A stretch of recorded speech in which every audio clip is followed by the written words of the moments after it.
Okay. Hi everyone. Can everyone hear me? Yes.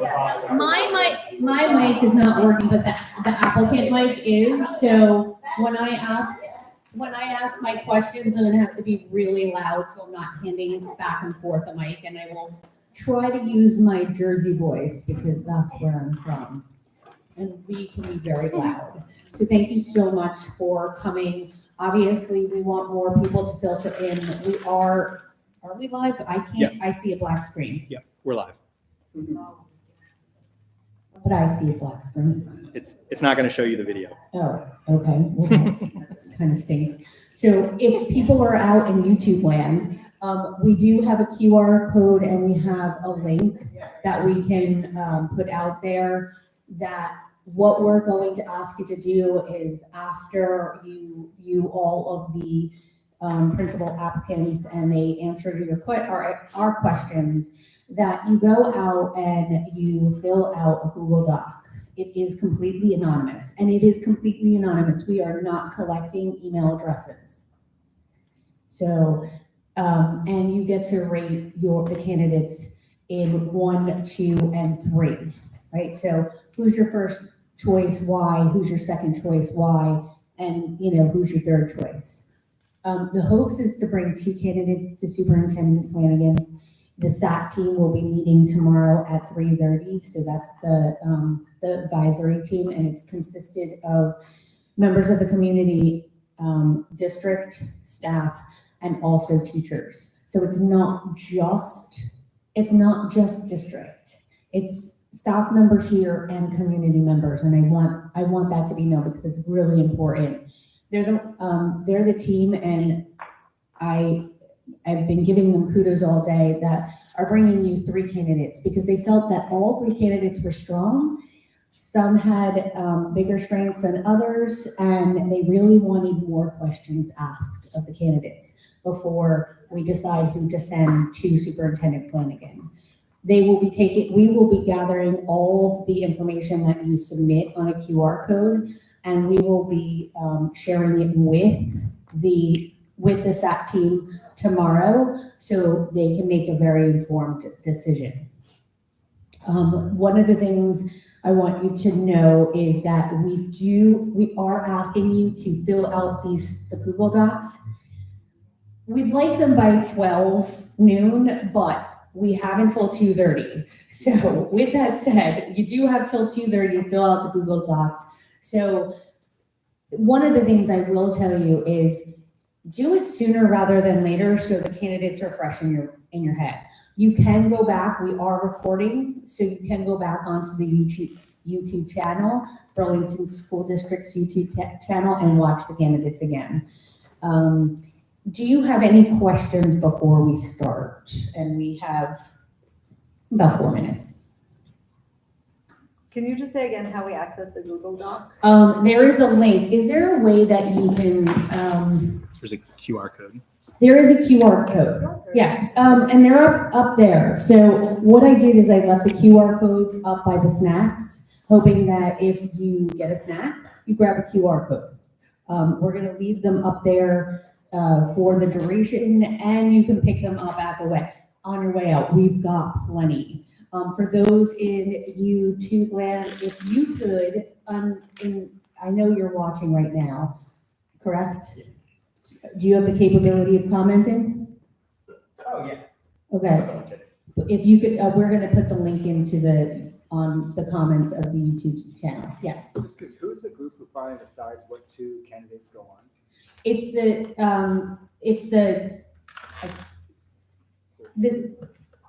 the search advisory team. So it's the search advisory team, and it consists of staff members from the school. It also consists of 3 community members, 2 of who are here, or 3, or all 3 are here with us. Yes, all 3 are here with us, and district employees. If you had a chance, did you have a chance to go on the webpage and look at their bios? It lists everybody that is part of the search committee. That's more just the process of how it goes from this whole day and then to the end. Yeah.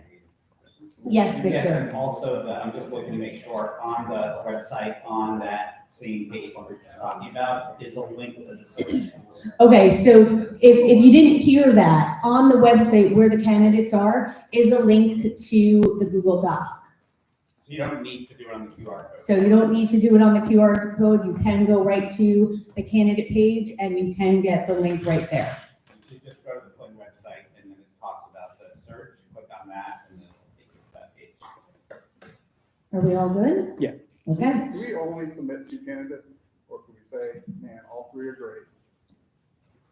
When we get there tomorrow, if you say all 3 are great, I prefer not to, but if you say all 3 are great and you want to give Superintendent Flanagan the opportunity to say, okay, well, now they like all 3 and they're not sure who they want, okay, I guess it's up to me. We can do that.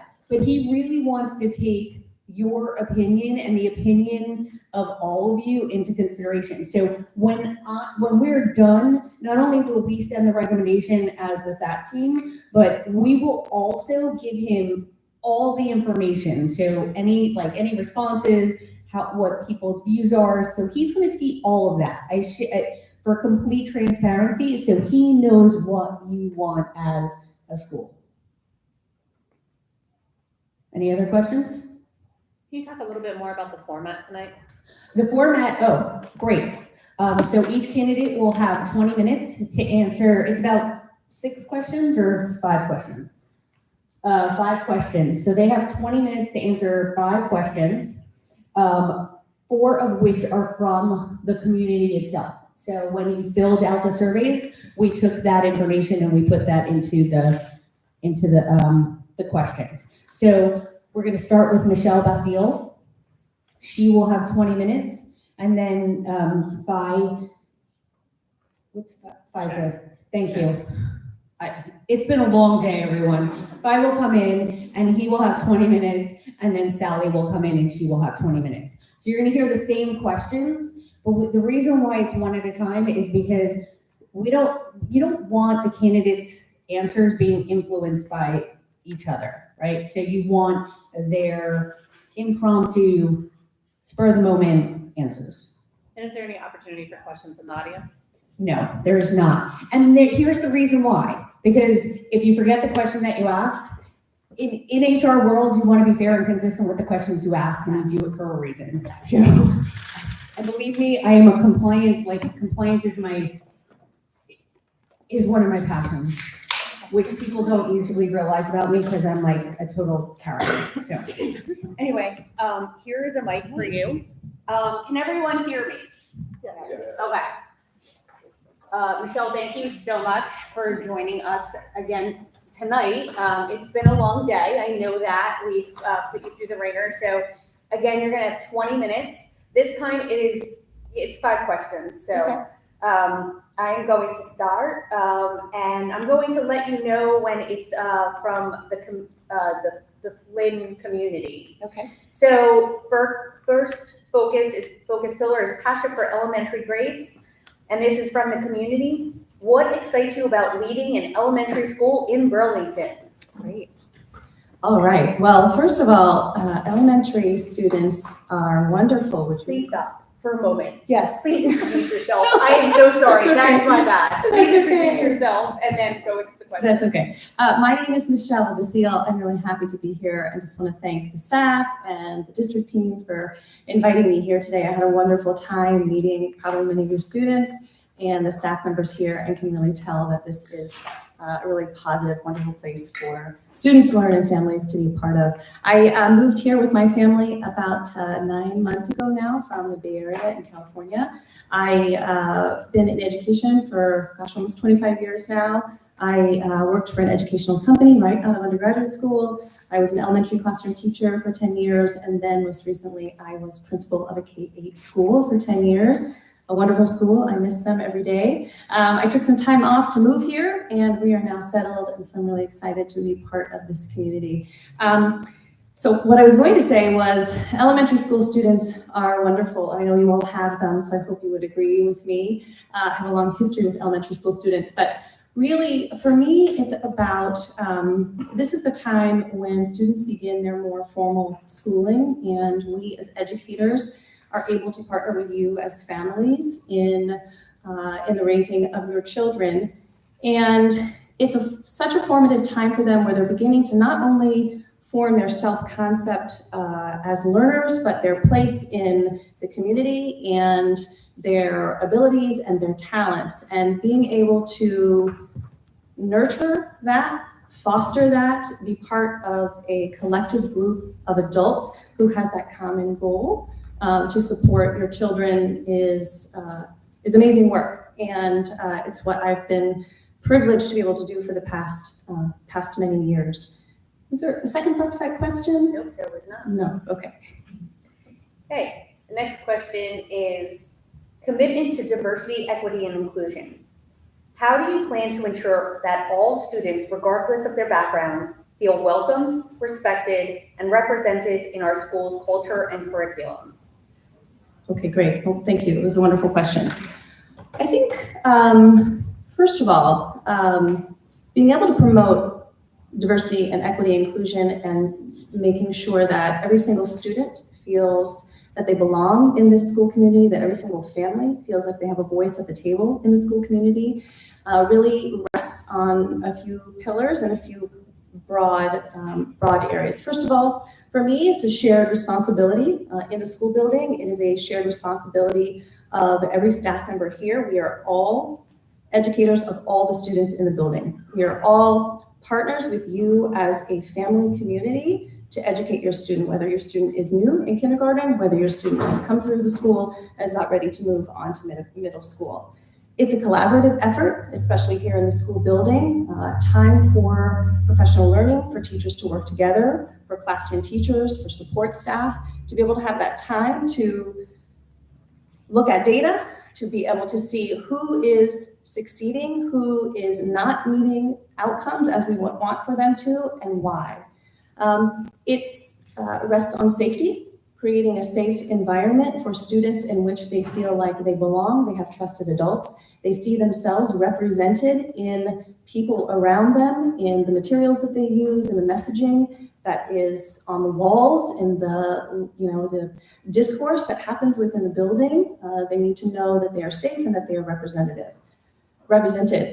It also rests on, I think, supports for teaching and learning. So making sure that teachers have not only the professional development that they need and that they seek to be able to do their jobs better, but also on things like clear and consistent and fair behavior management and discipline policies, that we are all in alignment and what that looks like at our school and the process that happens to be able to support our students when they encounter these situations.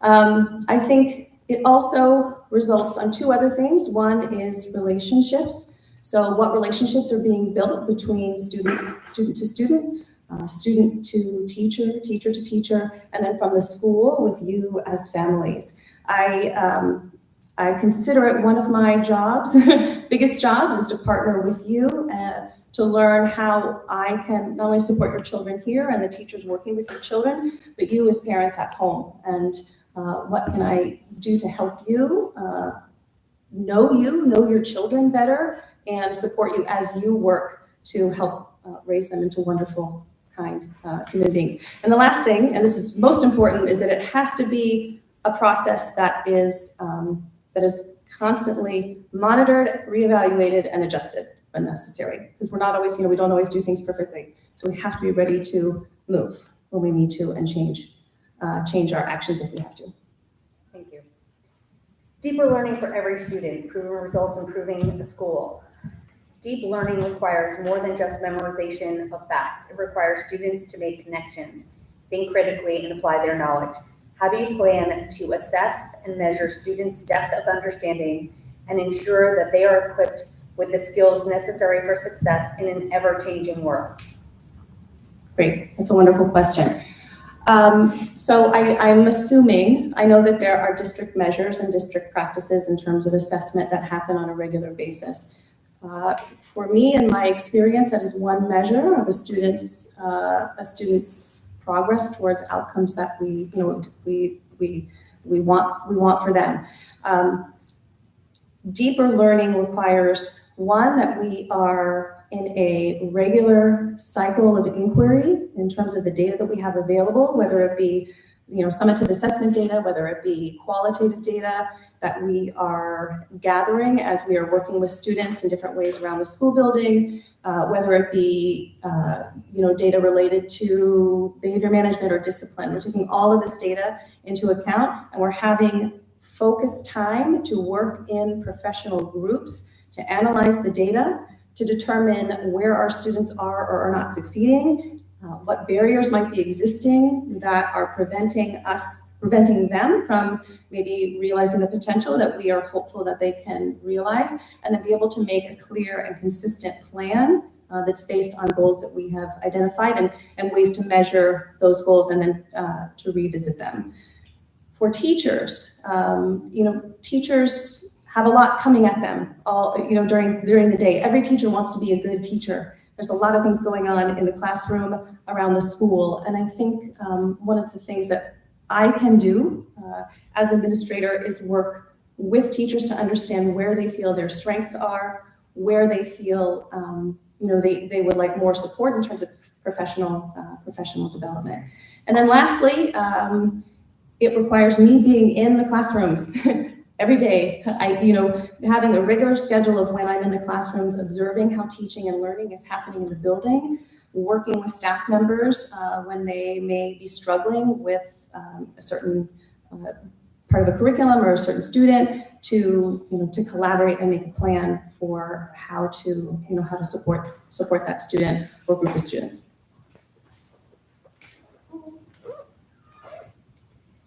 Relationship-based community. Our PTO currently has little,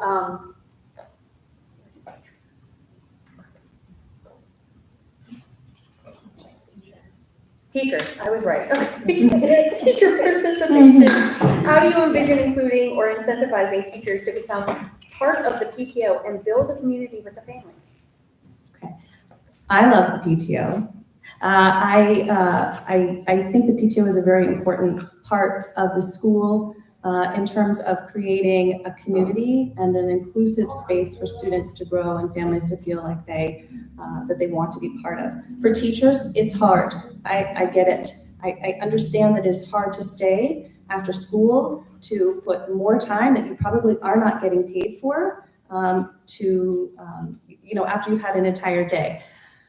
I think the way that I have framed it in the past is that for us to establish a truly inclusive community, that everybody has to be, this is a shared responsibility for us, everybody has to be involved in the entire support of the community. For teachers, I usually have asked, one strategy is to ask if there is one meeting that you can attend during the year, so that at every PTO meeting, we have at least staff representation to some extent. How can a teacher participate to share with families things that are happening in the school and celebrate the successes that we're having with our students? Sometimes that can be something that a teacher can commit to if it is not an expectation that they are continually having to put forward time. They're already working at home at night. They're taking things home, they're lesson planning, they're grading. So something that can be a shared responsibility and distributed over the entire staff, I think can be an effective way. It's fun to have teachers at PTO meetings. You didn't ask for this, but I do think I have a lot of ways to help engage additional families in the school for the PTO, because we of course want our PTO to be representative of our school population, and that's not always the case. It's not, I think PTOs struggle sometimes with how to do that, but it makes for a more collaborative environment altogether, and it just makes things more fun, especially in school events, when everybody is involved and feels like they have a say, and even a leadership role or responsibility. Thank you. Communication. This is another community question. Many parents have stated that they hear about incidents at school that affect their students through the grapevine, the grapevine and incidents at school affecting their kids, but are shocked that seemingly serious issues have not been communicated to parents. What incidents warrant communication to parents? Okay, great question. In general, when you're working with student behavior or discipline, there's a balance that has to be held for maintaining a student's right to privacy and dignity, and communities need to know based on safety. And so, if there is an incident that is affecting the safety of a certain number of students, a large number of students, that or an egregious incident where there's something brought to school that shouldn't be onto school. In my previous practice is always to inform the parents if it's something that they might need to have a conversation with their family about at home, or their student at home. If there is a discipline scenario in the classroom and there are two students, involved in not a physical conflict or something like that, that may not be something that I share with the parents, because I think you want to avoid the fodder of gossip. I mean, that's not what you want to do for a student or that student's family, and it's not productive. But if there is a scenario where a family would need to know because there's a safety issue, or they need to have that conversation at home, that would be something that I would speak to the family about. I also encourage teachers, with support from me in terms of how to approach a family about something that happens in the classroom, that if there's something that's involving your child, you should know. You should know, whether it's the teacher reaching out to you to talk about this with with you and your child, or whatever, you need to know. You should never find out if your child was involved in something from somebody else at all. That should be coming from the school. Thank you. Vision and leadership. This is another community question. What are your vulnerabilities as a leader? What types of students, families do you work best with? And what types of students challenge you? Oh, that's a great question. Wow. Okay. I work best with families that are open to communication. I consider myself relatively open to communication. I try to set norms and guidelines for what that communication looks like within the school community, or what the expectation is for communication in the school community, so that when something does come up and we do need to have a dialogue, that we can approach the dialogue with the understanding that each side is coming with a positive intention. It can be harder for me to work with a family, or a parent who, is coming in with a singular agenda and might not be willing to sit down and really take a look at what's happening on the table, partner to come up with, what a solution or a problem. That can be challenging for me, but I was an administrator for 10 years, so I've had plenty of experiences where it's not my favorite, but that's part of the job, and that's what you have to do. In terms of students who challenge me, I mean, students are students. They there are always students who will try to stretch things just a little bit, or who might have repeated behaviors, and I really hesitate to say that they would challenge me personally in any way, because when I look at a student, every student is on a path of growth, and some students may be farther along in their ability to regulate or to express what they're feeling or what they're thinking, and so it can be more challenging to come to an outcome that you might want. It might take longer to come to an outcome that you might want, but personally, a student who challenges me, I don't know, I think I'd like to reframe the way that the question is, because it's it's more of a matter of how the challenge it might take to coming to an outcome that you would want to come to.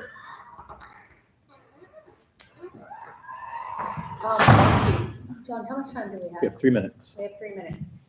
Since we have 3 minutes, what question would you like to ask of the community? Well, I have two, but I think in order I'll rank them. The first one is just what, what do you see are would be the most important qualities for you in the leader of this school for your children?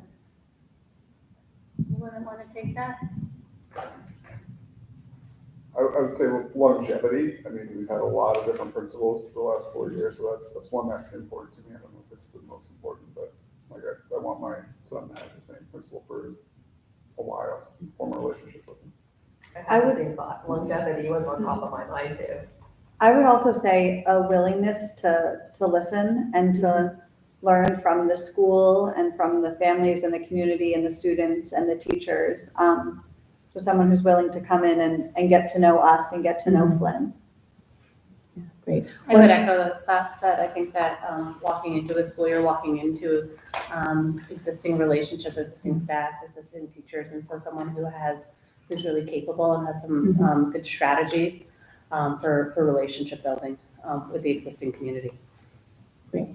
One of the things I chatted about this afternoon with the staff is part of an idea of what the first period of time might look like, related to a few of those things there, particularly in terms of relationship building and trying to understand the community. And I think I was chatting a little bit about the richness and the traditions and the history of the school, as well as what the current, with the current needs and goals of the students and the staff and the families, and to understand, where you're at as a school and where you'd like to go. We have time? Now we still have a minute and a half if you want to ask another question. The other question was, tell me what's the best about Flynn? I've heard a lot of wonderful things, but I'd love to hear it from those of you who have children at school.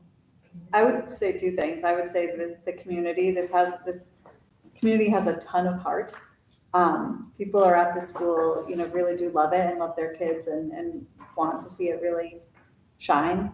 And I would also say the teachers are a big strength. There are some really excellent educators here, and they're a big strength of this particular school.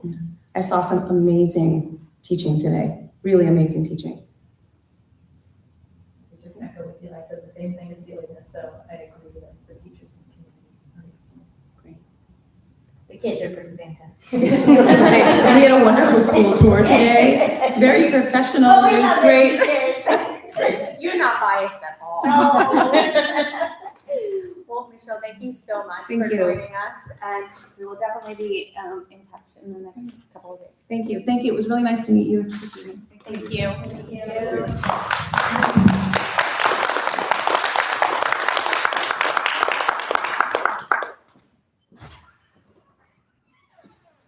Just so you know, they actually, I'm sure you saw that there was, that they were gonna be able to come in. They got a tour. They were able to visit an ISN class, so a 5th grade class and then an art class. But the tour that they got was done by 3 5th graders. So the 3 5th graders got to take them on a tour, which was when I approached Karen, did she have students that could do this? She's like, I have the 3 perfect students for it. So they did get to see the entire school, including a recess, and they got to see a recess and release from class. So they got to see what it takes to to keep all the kids moving in the right direction. So, and interact with the students, because we felt that was important to have them interact with the students and get to know the staff in a less structured environment. So, thanks. You're welcome. Were they all in the same place at the same time? Did they go together? Yes. In that case, they went together because we didn't want to do overload. We did at EMS, we had them all together as well, because it's been overload for me at this point. I can't tell a lot. It's been, because, we're just going from one spot to one spot. And so if I can get overloaded as an adult, I can't imagine what 5th graders, 4th graders, 3rd graders are happening to them. You know, they've got a lot going on. Are we ready for it? We are ready. Perfect. Are we gonna?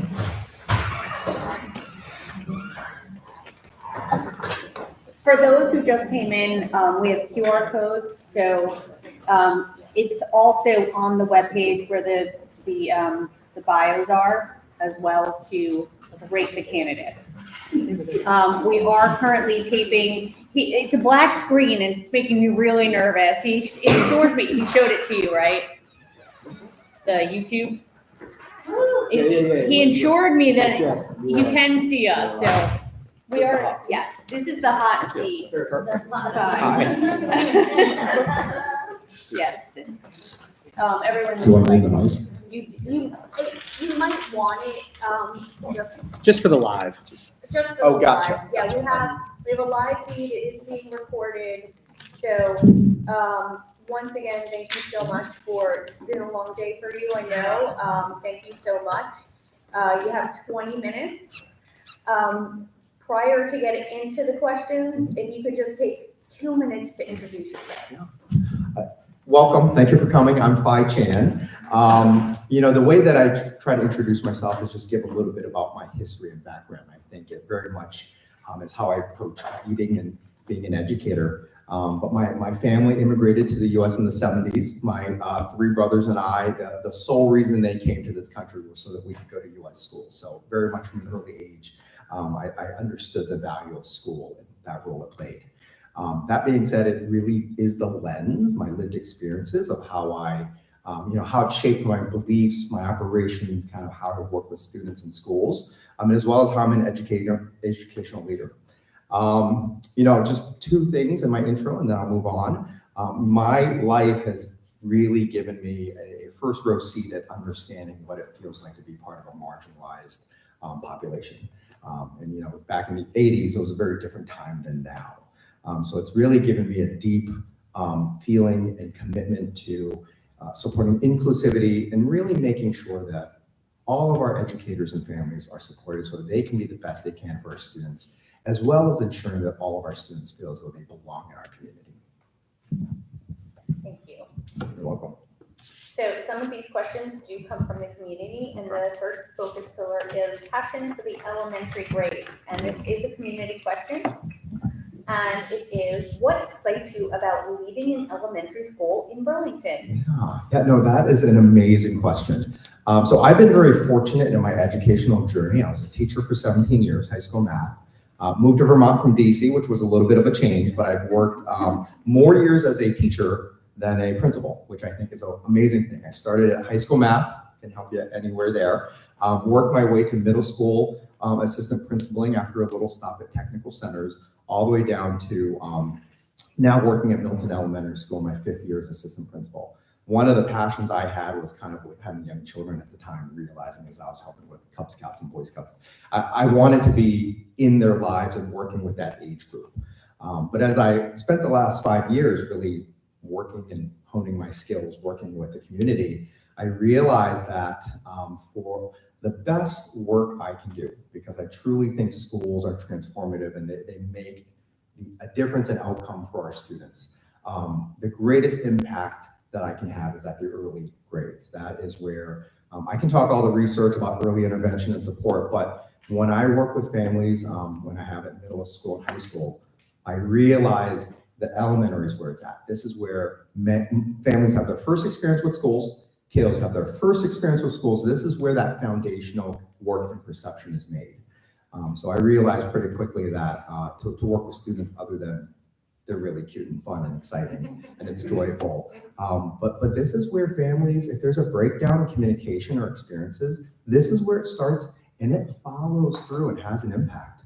So I really focus on building trust and relationships, working through things in a very transparent, accountable way. And you can't do that if you don't have a relationship to talk through. I think if the only time you meet with someone is in a moment of conflict or when something is challenging, that's not a very good relationship. So I realized early on working with students and families, this is where not just I can be most impactful, but it's also the area that brings me the most joy. Thank you. The next question is commitment to diversity, equity, and inclusion. How do you plan to ensure that all students, regardless of their background, feel welcome, respected, and represented in our school's culture and curriculum? Thank you for that. Picking a new principal is a very challenging process. You have to make sure it's a person that not just has the skills and abilities, but has the personal philosophy that matches. Bias, I like to make it a non-taboo word. I think a lot of people, when they engage in diversity and equity, that's a tough word to talk about your own biases and connecting. But really the key to working with students and making sure they all feel included is for us to be able to engage in those conversations, recognize that it's not a bad thing. We all have biases, and it's about engaging each other where we are, not silencing voices.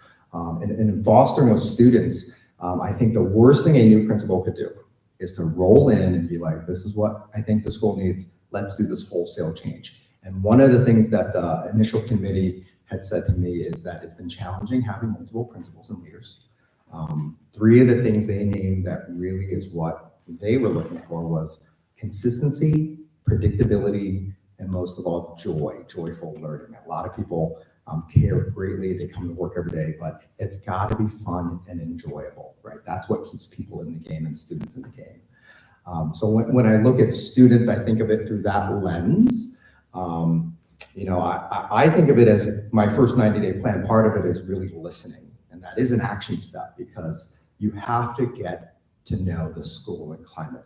You have to work with families, students, and teachers to find out what's going well, what are some of the needs, and what are the things we as a community want to focus on and improve. Now, I do have some thoughts. One of the things I would love to start unpacking and then identifying with our community on how we're going to target improvement is I do notice in the infographic, which it's amazing that every school has a great infographic, a large portion of our students don't feel like they belong, about 28, 29%. I think the first step would be listening to the need and working with teachers and the data we have to unpack. What are the layers of students impacted? Those that don't feel belongingness, do they have indicators of being a part of a free reduced lunch section, social emotional, SEL, EL families? Maybe they're overlapping as well, but I think to first find out who students are that don't feel like as though they belong. And also families, right? Because if your child doesn't feel like they belong, you probably don't feel like you belong as well. And to unpack that with the teaching staff, and then to say, what are we going to do? What are action steps? And really make sure we're keeping track of perception data. And that can be survey data, that can be anecdotal data, but really measuring, are we moving the needle and more people feel belongingness? Or are we spending a lot of time and effort on something that's not changing that? So let's not keep doing that. Thank you. Mm-hmm. Deeper learning for every student. Deeper learning requires more than just memorization of facts. It requires students to make connections, think critically, and apply their knowledge. How do you plan to assess and measure students' depth of understanding and ensure that they are equipped with the skills necessary for success in an ever-changing world? Yeah, that again, great question from the community. I look at that in 2 parts. There's kind of the question of how do we ensure students are making progress and being proficient in academics. Also, it's more than memorization now. We live in an age, it's very different than even when I grew up. It's not just factual regurgitation. We have technology and other resources for that. So there's 2 pieces. One piece is I think about working with teachers and the data that we have. And we have many metrics that schools look at greatly. Vermont CAP is new, second layer of that. We use STAR Math, we use STAR ELA, but those are large systems, right? They're kind of a wide net of standardized assessments. I think a lot of the work that I would start is working with teachers and teams and drilling down in their specific classroom data, which is really hard, right? When your name is attached to something. And if when your passion is teaching, it is really vulnerable to kind of speak to even colleagues about that. But it's really important to look at our students. The local common assessments, even compared to those state assessments, Is there a gap? Are there some sections ahead or lagging behind? And then what are the teaching practices using, we use a professional learning group system every week where we have an early dismissal to really look into that. But I think the conversation has to be around data, because if my practice as a teacher is not increasing proficiency or moving the needle to close the gaps, I need to relook at that. And that's a really hard conversation. And on the other piece I lean on, it's really about relationships. You can't have hard talks if you don't have a firm relationship. But in my role as a principal, it's about being very present. And, oftentimes you think presence as, at arrival, at dismissal, lunch recess, those are all very important things. But one of the pieces that is key is about being present with students in class and out of class. I cannot, as a principal, know how to work and coach my teachers and really engage in a conversation if I'm not in the classrooms taking a look at, we're on this lesson, this is the learning target, these are activities, and I look at it as the two pieces together. I really need to be able to have those coaching conversations, which does not mean I come in and I have all the answers. It's a conversation about teaching practice, intent, how did it go? And if it didn't go a certain way, how are we going to change that? But it's very much about student self-reflection, making connections. Are they using science-based resources such as revoicing, explaining and justifying? Are they connecting these dots that they're going to have to going into their futures, because technology and work and professional duties are increasing faster than schools are changing? Relationship-based community. This is a community question. Our PTO currently has very little teacher participation. How do you envision including or incentivizing teachers to become a part of the PTO and build community? So ours is called the PTO. It's kind of tomato. Critical group. I think it is a core group that you have that represents the community. So it's a really good way to interface. The PTO does a ton for schools, not just in recognition and keeping morale up, teacher appreciation, but in terms of even our PTA grant fund so that teachers can apply for small grants for recess things, classroom things. It's really been an extra great avenue. That being said, we also struggle with PTO involvement.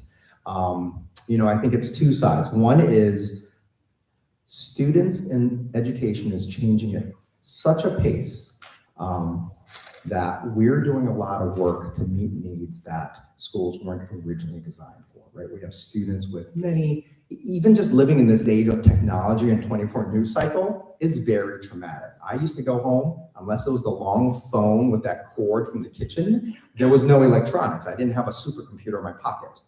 So the way that I look at engaging teachers, and this is really important, because if we don't have good community school relations, we're never going to be able to work together to support our kiddos, your kiddos. So the way that I look at it is I think part of the principal role, there's a lot of pieces, is also that cheerleader piece, right? Teachers are doing more, professionals are doing more to support our kiddos than they were taught in school, even if you're a recent grad. We have social emotional pieces, we have social economic impacts, we have students from a myriad of backgrounds that may be very different from my upbringing, or as a Vermonter, if you're a local Vermonter. So I think of it as how to also do the hard work and make it fun.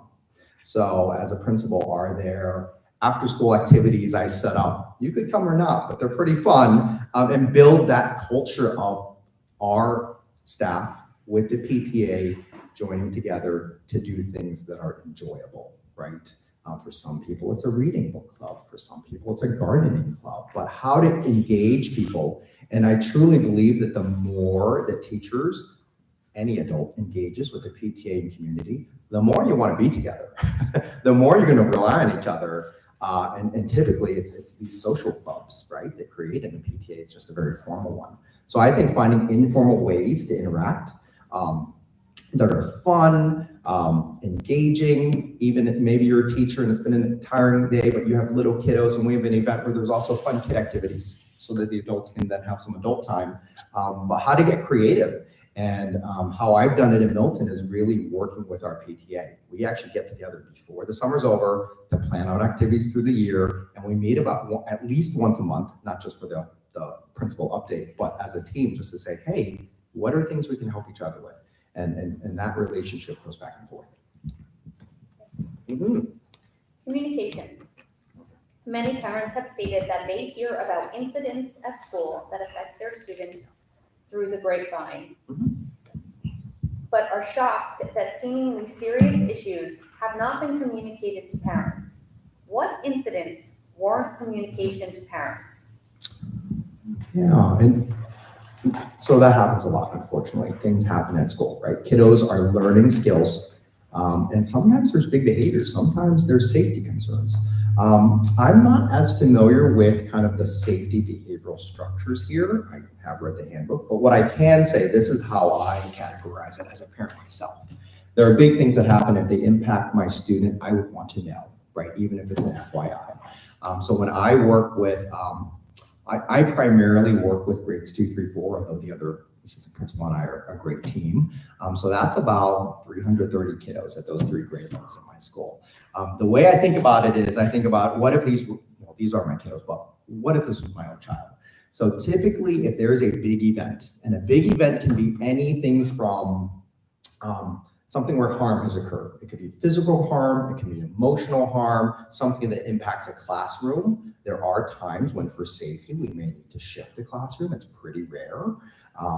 But what is the notification system? Because if we don't have good communication, we're not going to have good collaboration. Also, it kind of undermines that public trust. So the way that I look at it is if there's an injurious situation, one thing, our procedure is our nurse will always update home. I usually call with my nurse for my grade levels. But if there is a major event that may be injurious or an injury occurred, I call home. It's to me, that's a call, but before the end of the day, as best I can, assuming the kiddo is safe and recovering, and we're working on other pieces. If there is an event that occurred that was important, but not to that level of a safety concern, that is when I do communicate home. A lot of times I'll use email. We have talking points, which is a great text system that automatically translates to your home language. So I use that a lot. And there are some families that it's easier for them to text directly with me. Few. Nobody abuses it, but it is meeting families at how they communicate best. But if there's a harm event, that's a call. If there was an event that was important, that's an email or some interface. Sometimes it's a call as well. It kind of depends on the scope of the day. And then if there is an event that occurred handled within the teaching environment, often I'll work with my teacher on making sure we're communicating home there. So I kind of rank it in terms of 3 ways, but I do very much think there's an importance to timely communication. The pace of the day, the way I prioritize it, urgent is a call that day before end of the day. Sometimes my end of the day is 5:30, so I also ask, is it okay if I call late during supper? If it's important, sorry, it might be a call, but obviously it is some way so that you get an FYI notification. And that being said, are there times when something does not get communicated well? In my experience, yes. And my part there is also to acknowledge that, to own that, be accountable and say, yep, that was me, or that was something that didn't happen that should have according to our school procedures. We're going to improve that. And I had one parent say, that's great, proof is in the pudding. And I said, yeah, absolutely. So we're all human, but I do need to prioritize, these are your children. They're with us 7.5 hours a day. There needs to be notification if something occurred, even if it's an FYI, so that you can have that conversation at supper. We have about 3 minutes left. Perfect, thank you. Last question. Vision and leadership. Yeah. This is another community question. Mm-hmm. What are your vulnerabilities as a leader? What types of students/families do you work the best with? And what types of students and families challenge you? Wow, that's a good finishing question. So vulnerabilities, families and children I work great with, ones that maybe I have some challenges with. Vulnerabilities, Well, as with anyone, there's probably many. My wife says I talk too much. But genuinely, I try to really listen and I try to really hear what people are saying. I often say that unless there is an urgent injury event occurring, we have time as long as we make sure kiddos are safely supervised. Sometimes that can look like inaction. Sometimes it can sound because I try to stay calm and neutral. I'm not as successful at home with my own kids than at work, but it can give the impression of neutrality or not prioritizing. But I do think as a leader, how I approach and gain information and my demeanor can reassure the process. But I do know that if something is occurring and it impacts your child, it's a very emotional time. So we might be coming from two different sides. But once people, I think, get to know me, they understand that it's, I don't want to make any knee-jerk reactions without as much information as I can have. And sometimes I don't have it all. So I think that's a vulnerability, just getting used to my personality and my mannerisms as I would with you. Sometimes I do laugh at the wrong time. It may be a nervous habit. I've become aware of that. Students I work great with, I love kiddos. I love kiddos who are your typical high-functioning student. I love the students that maybe are a little more challenging. They remind me of my childhood growing up in DC, youngest of four. I like to think I work very well with most students. I do realize students have different trusted adults, and sometimes that may not be me. And it may be some information I had to relay as principal that they are still not able to come back from and have a restorative conversation on. Are there students who don't prefer working with me? Great. Who can we work with that would help me through this process?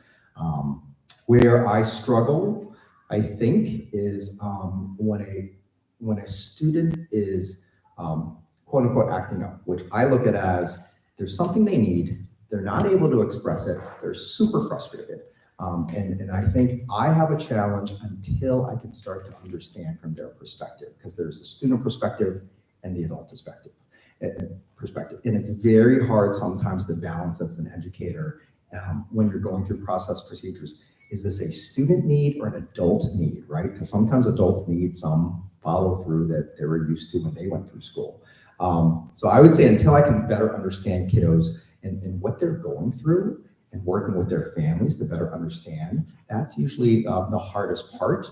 But that's when I pull families closer together, because we need your help. We need to work together, and sometimes we don't have the magic answer, so we work together and we work towards that and make sure that kiddos first feel safe, then that they feel valued and heard, and ultimately, I want every student to feel as though they belong here, as well as every family. Thank you. Thank you so much for coming out on a Thursday night. No worries. Thank you again.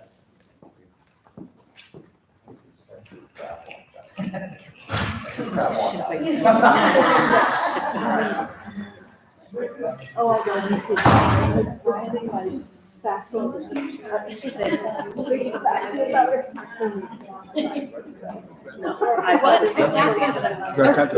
Yeah.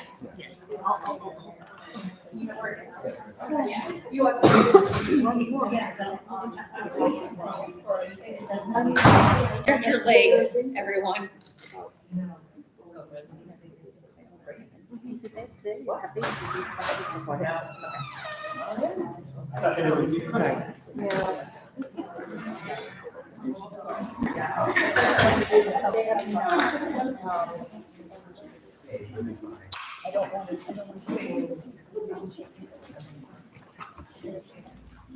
And you do have a microphone right there. And it's mostly because we're streaming live. Are you just asking me questions? Or? She's going to be asking you questions, and keeping time, I'll let you know when there's about 2 minutes left.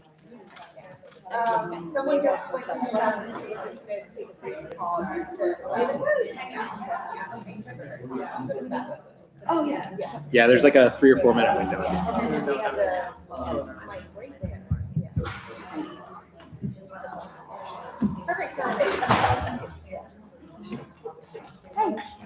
are you? Good. Sally, thank you again so much for coming here today and spending the entire day with us. Before we get started, we have again 20 minutes for these questions. Great. We do have 5 questions, 6 questions. It is 6 questions, Michelle, I can count. Before we start with the questions, if you could just take 2 minutes to introduce yourself, we would appreciate it. Great. You want me to use the mic? Sir? Sure. Okay.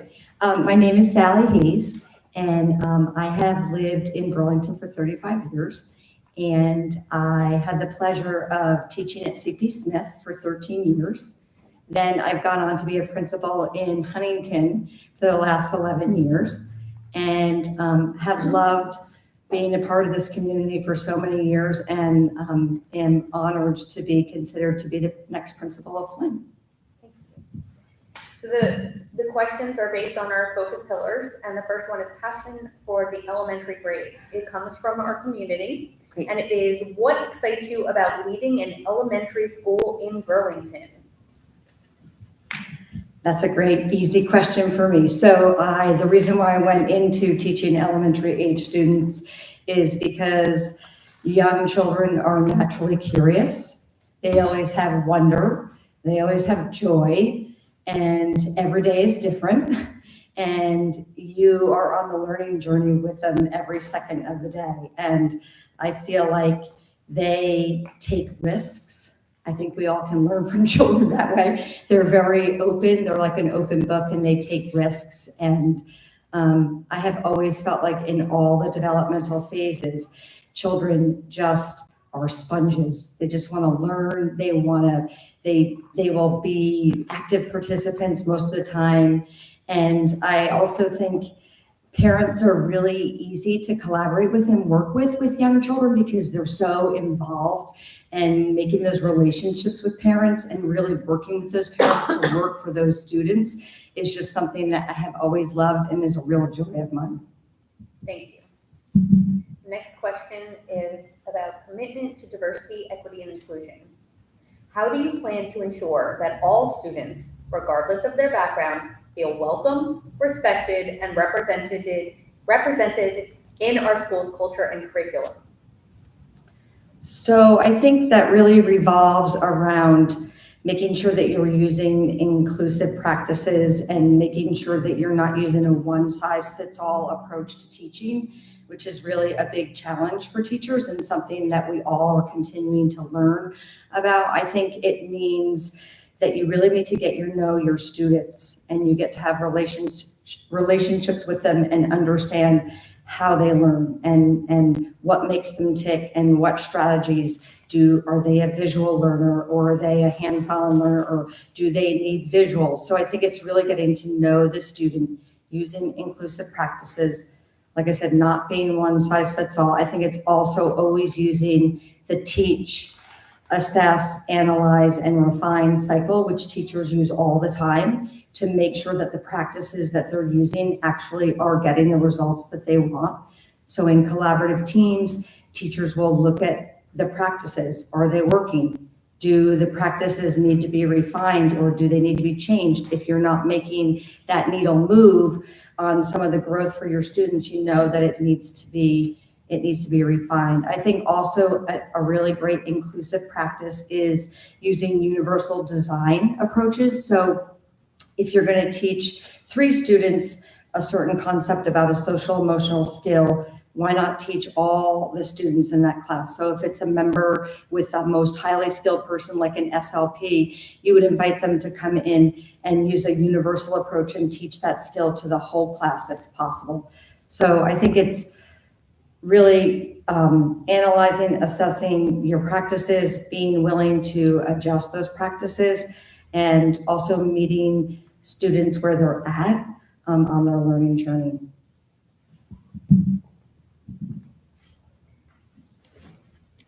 This next one is deeper learning for every student.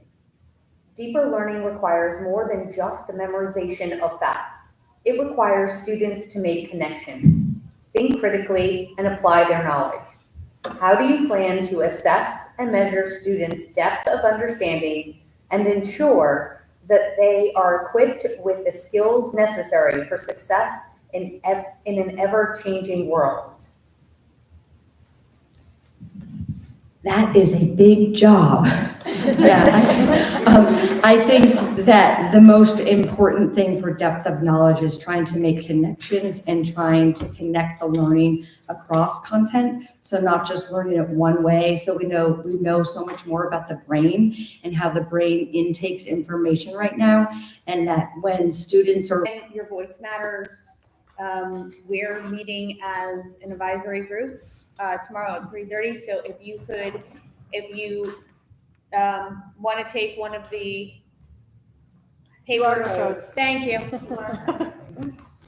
Telling you, my brain is it's shutting down. If you want to take one of the QR codes and please let us know what you think. We want to hear your opinion because it really matters to us. So thank you. On YouTube land, if you can now see me, we're going to put the QR code up in front of the camera, but also if you go on to the website, to the candidate profiles, there is a place that you can find the link to get to the Google Doc to fill out the information. Thank you, everyone, and have a brilliant night and a wonderful weekend. It's supposed to be really warm this weekend, like 80.